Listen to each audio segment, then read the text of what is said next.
participation. Yes, this is a full participation day today. Good morning and welcome to CSL Minneapolis. I'm glad to see everyone's smiling face here sitting before me, and those of you online, it's grateful that you're here as well, whether you're watching in real time or later on this week. Welcome as well.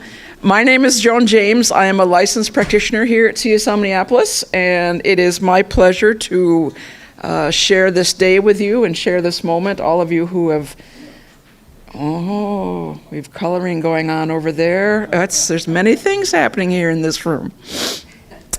So here at Centers for Spiritual Living Minneapolis, we have a statement of truth. And our statement of truth is there is a power for good in the universe greater than we are, and you can consciously use it.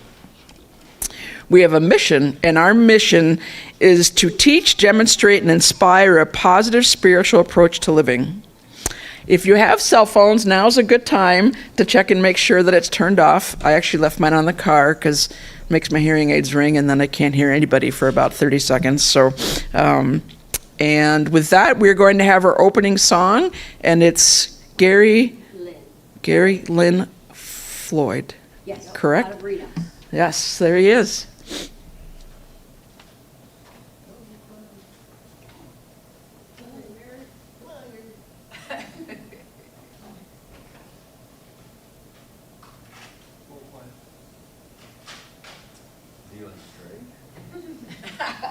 Okay, so Gary will be with us shortly.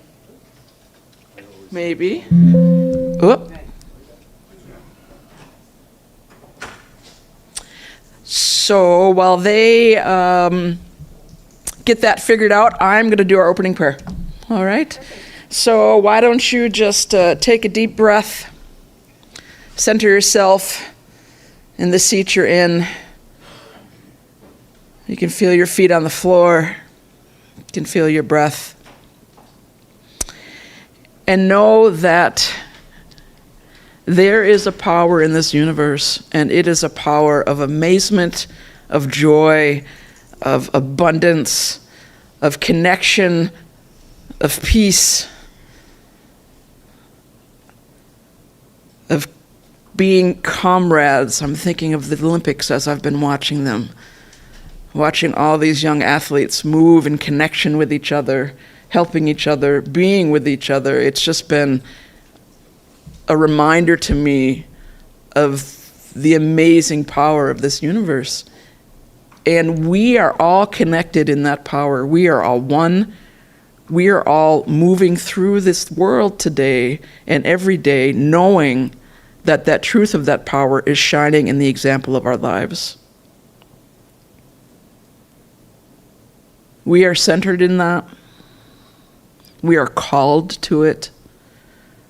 We are here today knowing the truth of the goodness and the grace and the joy of God in our lives. And that truth is ours. Each of us, individually and collectively, represent the mind of God. And it is in that representation that we are all one. We are all one. And in knowing this truth, I release it in the world, saying, and so it is. And now, Good morning, CSL Minneapolis. I can't believe it's August already. So great to be back with you this morning. I got a song for you this morning that I wrote with my friend Lainey Bernstein. It's called Pure Light. Hope you'll join me and sing it with me this morning. It goes like this. Life is in me, moving through me, beyond question, steady and strong. Power and presence is my essence, been within me all along. Sing that with me again. Life is in me, moving through me, beyond question, steady and strong. Power and presence is my essence, been within me all along. Second part goes like this. What is there to be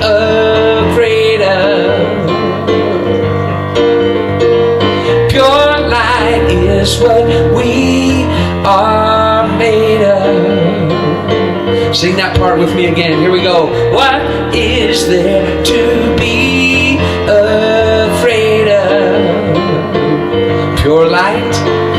Pure light is what we are made of. All right, back to the top. We'll go through it all the way. Life is indeed moving through me, beyond question, steady and strong. Power and presence is my essence, been within me all along. What is there?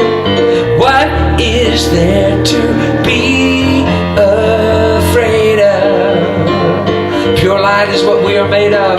Pure light is what we are made of. What is there to be afraid of? What is there to be afraid of? Pure light is what we are made of. Pure light is what we are made of. We are made of pure light.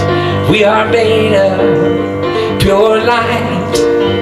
We are made of pure light. We are made of pure light. We are made of pure light. Pure light. Pure light. Pure light. Pure light. You sound great. Thank you. Oh, and the clapping hands in the background was perfect. Nicely done. Nicely done. All right, I know. You who aren't here can't see this, but we have little hands that we were given when we came in, and so that's what we're talking about here today. So we have a group reading, and that reading is here, and we will say this together. I am ready to deepen my conviction in the power and presence for good. I am ready to apply it in my daily life. I am ready to receive God's highest blessings. I am ready to live from a higher level of beingness. I am ready to be a transformative light in the world. Thank you, everyone. And now we are going to have our candle lighter. Would you like to light the candles for me, love? Yes.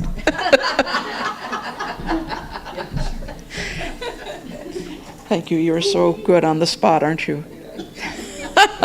This center is based on the knowledge that there is one great universal presence, and we acknowledge that there are multiple names and paths to the one which unifies us, not divides us. Please join me as we honor the unifying nature of spiritual thought and experiences as we light the flames of faith, acknowledging all people and all faiths with representation of a few of the more traditional paths. We light the candle for the Tao, honoring the universal path of harmony and equilibrium, the natural way. We light the candle for Hinduism, honoring the path of knowledge, action, and devotion. We light the candle for Judaism, honoring the ethical path of living by sacred law. We light the candle for all forms of Buddhism, honoring the Four Noble Truths and the path of compassion. We light the candle for all forms of Christianity, honoring the Christ consciousness as the path of love. We light the candle for all forms of Islam, honoring the path of submission to the will of God as the highest calling. And I invite you now to take a moment and acknowledge the flame within, honoring the oneness and mental healing through the practice of universal spiritual principles. Thank you.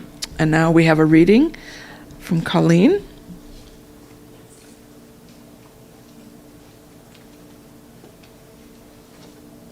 Good morning. Good morning. Today's reading has been chosen by Reverend Debbie from a book called Kitchen Table Wisdom, Stories That Heal by Rachel Naomi Raymond, MD. From such people, I have learned a new definition of the word joy. I had thought joy to be rather synonymous with happiness, but it seems now to be far less vulnerable than happiness. Joy seems to be a part of an unconditional wish to live, not holding back because life may not meet our preferences and expectations. Joy seems to be a function of the willingness to accept the whole and to show up to meet with whatever is there. It has a kind of invincibility that attachment to any particular outcome would deny us. Rather than the warrior who fights towards a specific outcome and therefore is haunted by the specter of failure and disappointment, it is the lover drunk with the opportunity to love despite the possibility of loss. The player for whom playing has become more important than winning or losing. The willingness to win or lose moves us out of an adversarial relationship to life and into a powerful kind of openness. From such a position, we can make a greater commitment to life. Not only pleasant life, or comfortable life, or our idea of life, but all life. Joy seems more closely related to aliveness than to happiness.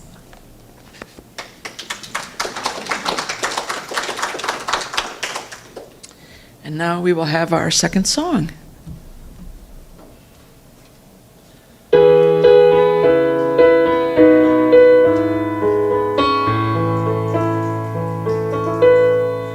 Every step is holy, every breath is life, every moment precious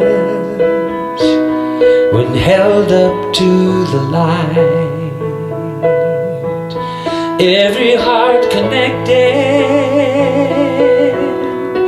each the face of God. Grace has shown me every step is holy.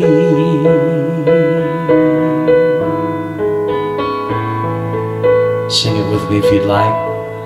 Every step is holy, every breath is life, every moment precious when held up to the light, every heart connected, each the face of God. Grace has shown me every step is holy.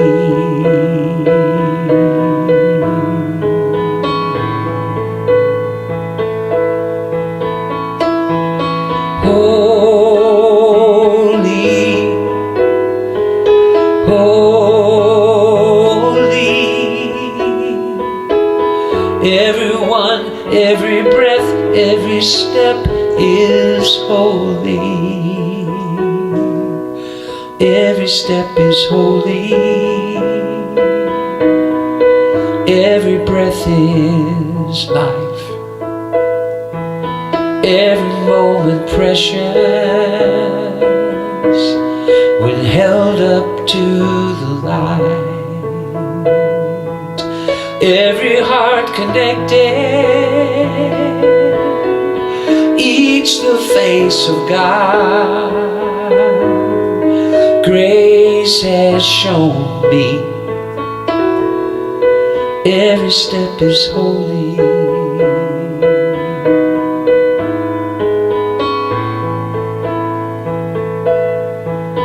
Every step is holy.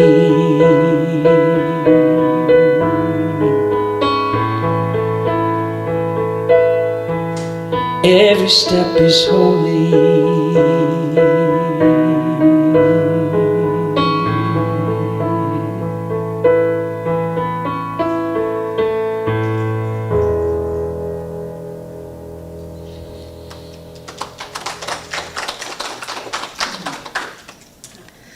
That was wonderful. I always wish they were here in person because I want to say thank you. And I can't, Victoria, no, she's not here. So Yes. So now it's time for our message for today, and speaking today is Reverend Debbie O'Donnell. Let's welcome her.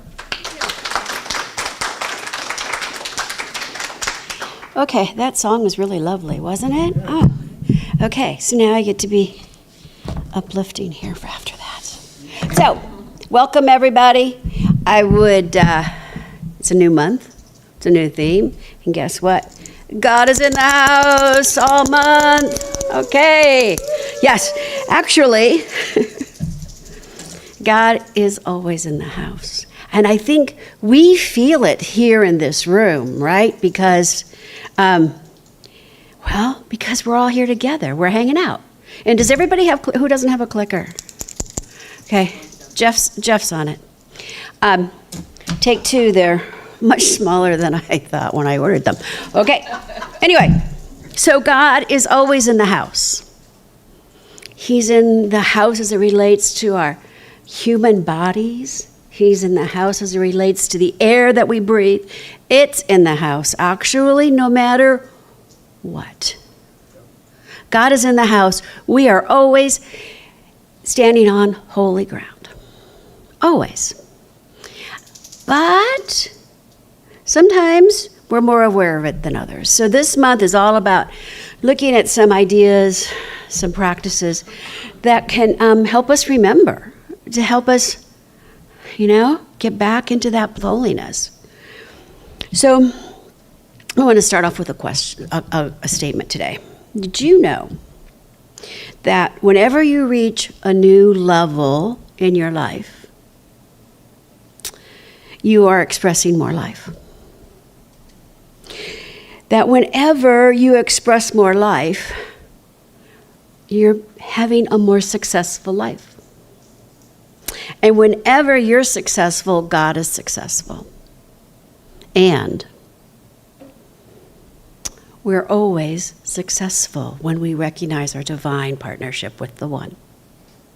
Our founder, Ernest Holmes, in the textbook writes, "It is right that we should be successful, for otherwise the Spirit is not expressed. The divine cannot lack for anything, and we should not lack for anything. This is what makes life on earth worthwhile. Everything that we do should be considered successful because it leads us to those things that are constructive and worthwhile.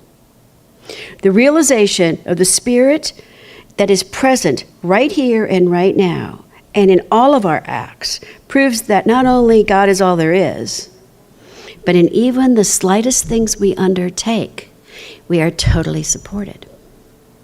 Love that idea. Jack and Cornelia Addington wrote in the book, Your Needs Met. God accomplishes through us. Our success is God's success. God does not know failure, so how can we know failure?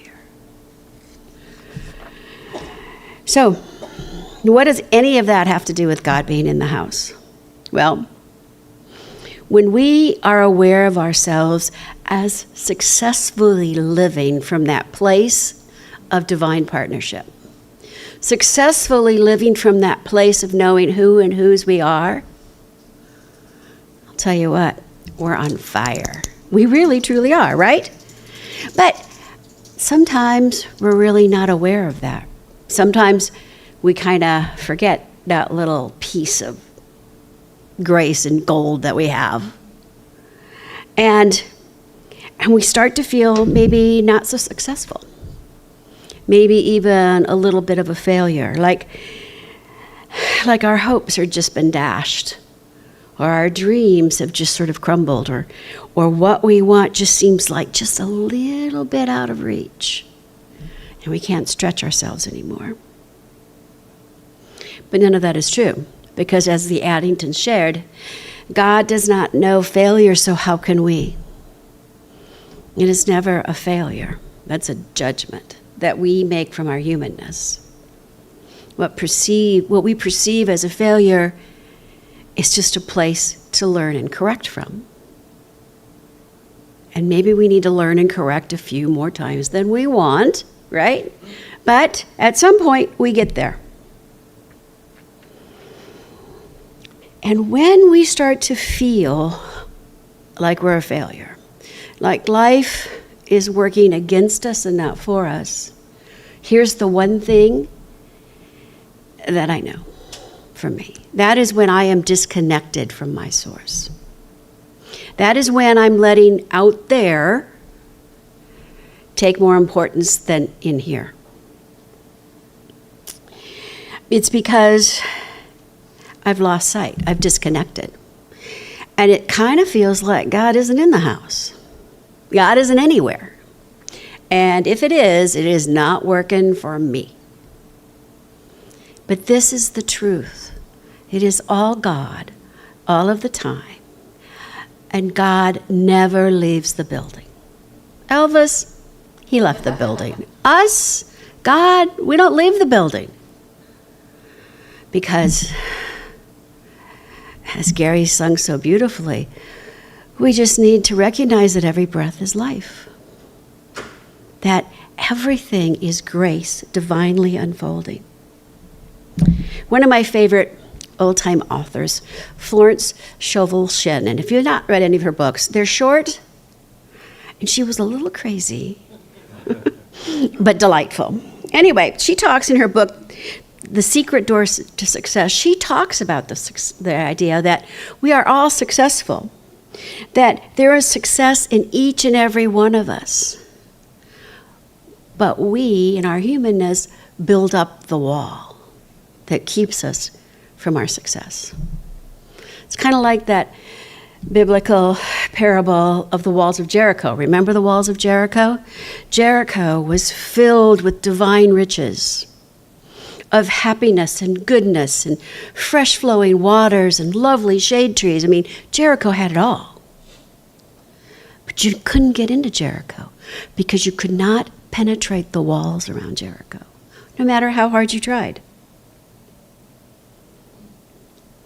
So, here's something to ponder. What kind of walls have you built around your Jericho? Maybe just one brick at a time, one fear at a time, one loss at a time, one, oh, I just can't do this anymore at a time. What resentment, fears, unworthiness, lack, limitation? What walls are you building? Because the interesting thing about the walls that we build, we're building them because we are cause. We are always cause. Always, always cause. What we think about and we put our feelings behind and we put our actions towards is what we're getting. We are cause. Our job, this is my truth. Okay, divine partner, that very thing itself, this is my truth. That's the cause. And then the law takes over and delivers to us the effect. Unless, of course, our walls are so high that we can't see it or accept it or acknowledge it. I can't be the only one that at times feels that if only I could, when in fact it's if only I allow myself to think about and remind myself about the truth of who and whose I am. It's about stepping out of my humanity and stepping into that idea of making a joyful noise. Really, that's what it is. See, the parable goes on to talk about how they brought the walls down. Remember that? They were told to walk around the walls of Jericho every day for 6 days. And then on the 7th day, they walked around it 7 times, and they made a joyful noise. They used ram's horns, and the priests had trumpets, and the noise got louder and louder and louder. And the people the people making the noise got more and more joyful and more happy and more connected. And all of a sudden, it wasn't about the walls coming down. It was about experiencing this wonderful thing called life. And what happened? The walls came tumbling down. And they celebrated together from that place of joy. That place of joy.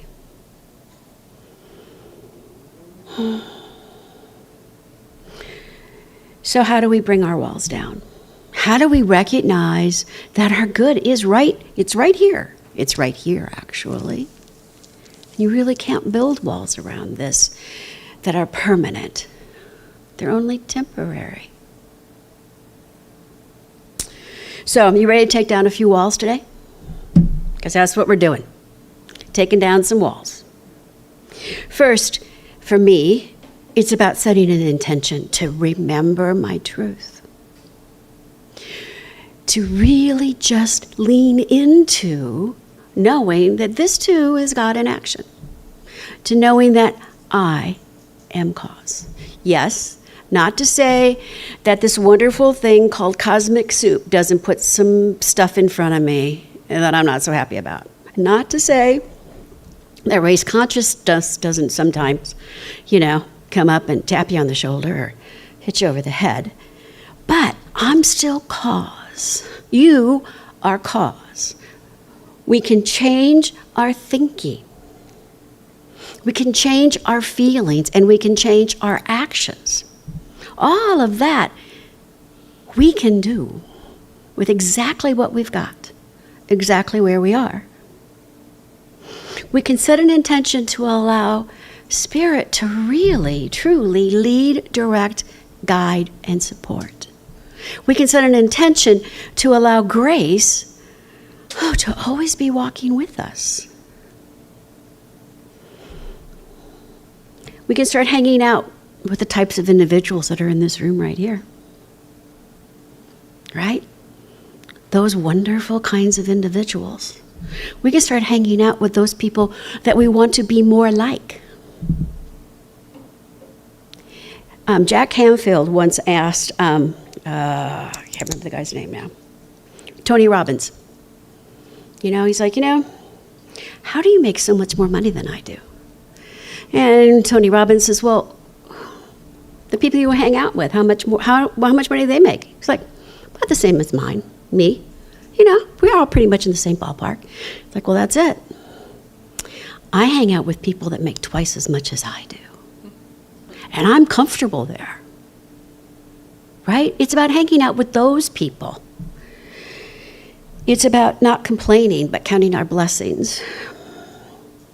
And it's about celebrating every single day. Just to wake up and celebrate. I took a breath today, and it felt good. When we set an intention to live this day from a place of spirit, from a place of connection, from a place of knowing, there's no time then to compare or to judge. There's no time to be reminded by our imperfections that are all around us. Because we are now on a new course, and we're doing it in divine partnership. Don't you love that idea? We can just set an intention and decide. Just decide. Now, when we make that decision, it's not a straight road, right? There's curves and twists and turns. But I will tell you that that is a much better road to be on than that circle of the monkey mind, right? It keeps telling you the same thing over and over. Let's build one more brick over and over. The curves are much easier. And I tell you that from experience because I spent a lot of time living in that monkey mind. You see, I knew I was very successful. Very successful. Of course, my marriage kind of sucked, and my husband was a little, not only verbally abusive, but he also couldn't figure out how to keep a job. But I was on top of my game, you guys. I mean, I was hitting all of the right notes. Of course, I was kind of exhausted from pleasing everybody and never taking time for me. However, I was living a great life. Making good money, lots of friends, lots of travel. Of course, I was stressed out and not willing to talk to my family very much because God help me if somebody called me out. But I was so successful, you guys. So I did what my other successful friends did, right? I went to my general doctor and I was like, I'm a little stressed out and I'm having a hard time sleeping. But unlike my other friends, did my doctor send me to the pharmacy? No. He sent me to a psychologist and said, okay, see me in 60 days and then we'll send you to the pharmacy. So, psychologist, what was the first thing she pointed out to me? I had the wrong definition of success, you guys. Because success was all about out there. It was about the fact that people thought I was successful. They were calling me, asking me for my advice, for references. I mean, man, it was cool. Well, until it really wasn't anymore. Because she called me out on it. And she said, I'm going to send you someplace where people are truly successful. And thus, my first Science of Mind church. Yep, that's where she sent me. She was like, I don't want to see you again until you've been going to this church for at least a month. And I'm thinking, man, I can't get drugs. I can't get counseling. I guess I'm going to go to church. And I did. And that is where I saw success. Because it was people supporting each other, not judging. It was people being filled with joy, even though there were some unhappy situations happening. It was individuals who allowed themselves to be vulnerable and to be loving and to be caring and to just be fully present as they were. Call it following your bliss, or call it living an enlightened heart, an enlightened life, whatever. For me, what those people in that center were, they were successful. That minister, Dr. Peggy, had Lou Gehrig's disease, and she was so successful up there because that heart opened. It was truly open, and it was filled with joy. What I saw and what I learned is that power isn't out there, it's right here. That it has nothing to do with design or anything. It just has to do with being vulnerable and being oneself. And again, it starts within, because each of us is cause. Seriously, when you think about that, man, doesn't it make you want to meditate or pray or dance or make a joyful noise? Think about it, guys. We are in control of how we act and how we react, and that's the only thing that's really, truly important. In the book, Millionaire Mind, T. Harv Eker wrote, no thought lives in your head rent-free. No thought lives in your head rent-free. No emotion lives in your heart rent-free. Think about that. Don't you love it? We pay a price. We pay a price. And a lot of times that price we're paying is that it allows us to let that ego take over. And we start to complain. And we start to think more about what isn't working than what is. And then we start drifting off path. But I am here to tell you that you can't drift too far if you're hanging out with the right people. if you're reading the right stuff, if you're got the right spiritual practice, and that it is a commitment to you. You can't drift too far if you've already set the right intention.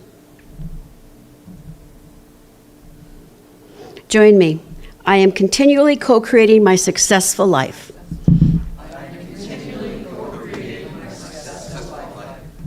See, that's true.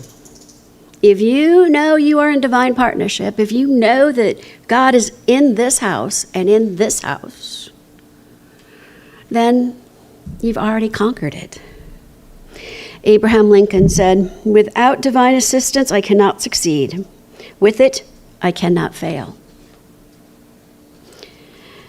Ralph Waldo Emerson says of success, "To laugh often and much, to win the respect of intelligent people," which all of us are, by the way, "and the affection of children, to earn the appreciation of honest critics, and endure the betrayal of false friends, to appreciate beauty, to find the best in others, to leave the world a bit better, whether by a healthy child, a garden patch, or a redeemed social condition. To know even one life has breathed easier because you have lived. This is to succeed." That is what success is, you guys. It has nothing to do with stuff. It has to do with connection. Connection to ourselves, connection to the one, and to connection to each other. So, you ready for some assignment? So, I wish it wasn't summertime, but here's your assignment. I do this little workshop, and it's called Tearing It Down. Because this week I want you to reflect on that wall of Jericho. Because it's your wall. And only you can start to whittle it away. Because on the other side of it is your good. And while you're whittling it away this week, don't forget that it is all God. Even the wall is God. That is how powerful each of us are. So this week, I invite you to look at your wall and be brave and willing to start taking some bricks off. Maybe they're stones. I don't know what your wall's made of, but think about what it's made out of. And just one by one, maybe it's a sand wall. You just need a little water. I don't know. But this week, set an intention to be one with the one and start looking at your wall. It's not fun. It's really sometimes kind of painful. But I promise you, when you start looking at it, it becomes very, very rewarding in your life. Our lives, each of our lives will change a little bit towards the oneness if we're willing to look at the wall. And last, but definitely not least, remember, keep your happy hand somewhere close, because this should be just pure and total joy, and that is our truth. And so it is.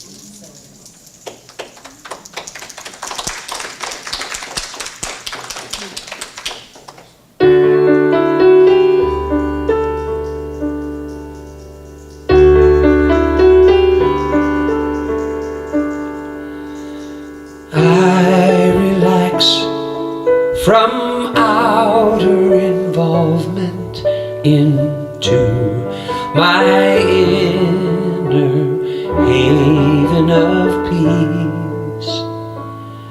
I relax from outer involvement into my inner haven of peace.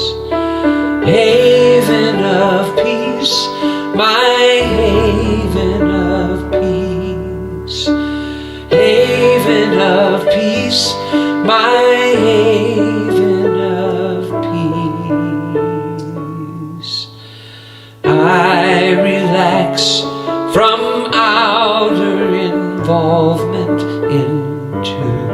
my inner haven of peace.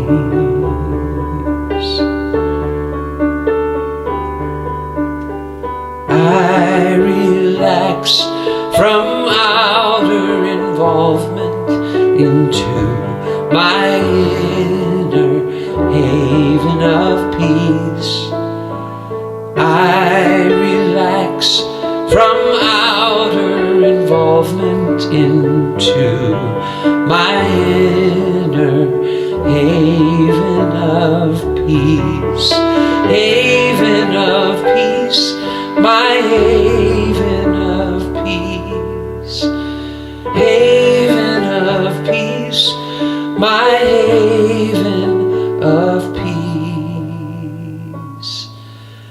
I relax from outer involvement into my inner haven of peace.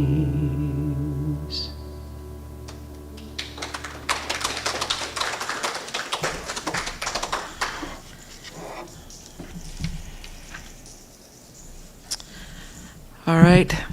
Thank you, Debbie.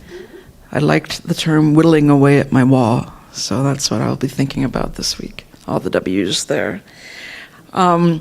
This is our time for conscious giving, and we have a gift for all of you here at Centers for Spiritual Living, and that is the gift of affirmative prayer. Now, say you're whittling your wall this week, or say you've been thinking about your wall today, and you're one of those people where your wall seems a little overwhelming. Seems like it might be too high, too far, too much, as my niece Isabel was fond of saying. We have practitioners here on staff, here at this center, who are available to do prayer with you. And so if you can't vision your wall coming down, we will vision it for you. And we will hold that vision for you until that wall comes tumbling down. So please, the practitioners we have here today, we have Reverend Debbie, myself, Colleen, and then we have Colleen here, and then we have Jeff in the back. Celeste is here, okay, yep, and Leif is here as well. So you can, if you don't want to meet with one of us individually after service is done, you can fill out a sheet up here. You can go online to our website, cslminneapolis.org, and you can ask for practitioner help there. But we are ready, willing, and available at any time to vision for you what you wear and how you want your life to be. So please use that gift. The gift that you give to us is consciously giving to our center because you are spiritually fed here. And it's an amazing thing, and it's beautiful, and it's fun. I know that when I consciously give, it opens up my heart for that wall to move, and you can consciously give in so many ways, and consciously giving to the center is one of the ways that feeds me as well.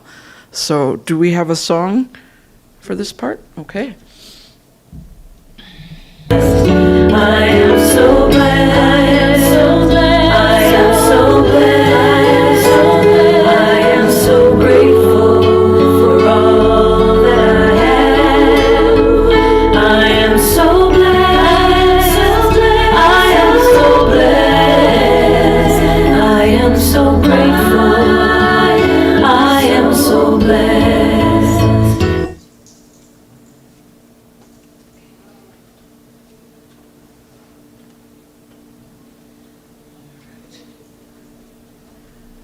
We thank you for your gift, and we thank you for you as the giver. Announcements. Are there any? Okay, we're going to go see Anthony's art installment on August 14th, which is a Wednesday. We're going to meet at a place called Longfellow Grill, which is a restaurant. And then we will carpool from there to downtown St. Paul. We're going to get a personal tour. Those other people just get to walk by. We're going to get a personal tour, and which will be delightfully fun. So hopefully we're going to meet at 11:30 I'll send out emails, and we'll also, I don't know, we'll do something to get everybody knowledge about it. And then if you don't have time to join us in downtown St. Paul, then just come have lunch. And it'll be quite fun. They've got a patio if the weather cooperates, and we can sit inside if it doesn't. So that's where we are. Other announcement, there's plenty of hands. So if you know anybody who could use some joyful noise in their life, please take a few with you. And make sure you put them someplace where you remember about the whole joy of it all. That's it on this end. All right. Thank you, Debbie. So this is time for our closing. I'm going to close this with a spiritual mind treatment. And if you aren't familiar with what that is, a spiritual mind treatment is what we talk about when we say affirmative prayer. And it opens with recognizing that we are, that there is a presence in this universe. And then the next step is that we're one with this presence. And the third step is what we're declaring, that we wish our vision to be in this world. The fourth step is gratitude for that process, and the fifth step is letting it go. So I'll do a spiritual mind treatment, and we'll have our closing song. Please feel free to stick around and have coffee and cake and hang out and play with your hands when we're all done. That's part of the joy of coming every Sunday, is being able to be in fellowship. So, all right. If you want to close your eyes and get centered, was there another announcement, Celeste? No? Okay. If you want to close your eyes and get centered in your chair in this moment, and I know that there is one power in the universe, and it is a power for good. It is a power of joy and peace and abundance and everything that this world has to offer us. God is present in that, is present through that, and is present in every breath we take. And we are one with that power. We are one in how we move and how we breathe. God is in us, and we are present in God. And it is in through this and with this that we move through this world, interacting with everyone around us. And I know that today is a day where we use our joyful noise. Today is a day that we take our joyful noise out into this world and share it with those around us, share it with those we live with, share it with our animals, share it with everything that we're doing in this world, that we share that joyful noise and know that we are one, and we are true, and we are real. I'm grateful for this process. I'm grateful to be here in this community. I'm grateful for everything that it gives us. And I release these words knowing they are true, and they are real, and so it is. I've loved being back with you this morning. As we leave here today, I hope that you'll sing this song and take it with you out into your week. Just show up as peace. It goes like this. Make me an instrument. Make me an instrument. Make me an instrument of peace. Sing that again. Make me an instrument. Make me an instrument. Make me an instrument of peace. Where there is hatred, where there is hatred, I will love. Where there is sadness, where there is sadness, I will bring joy. Where there is darkness, where there is darkness, I will shine. Claim it for yourself. I am an instrument of peace. Then make it your prayer. Make me an instrument of peace. Back to the top, here we go. Make me an instrument. Make me an instrument. Make me an instrument of peace. Lift it up in the room. Make me an instrument. Make me an instrument. Make me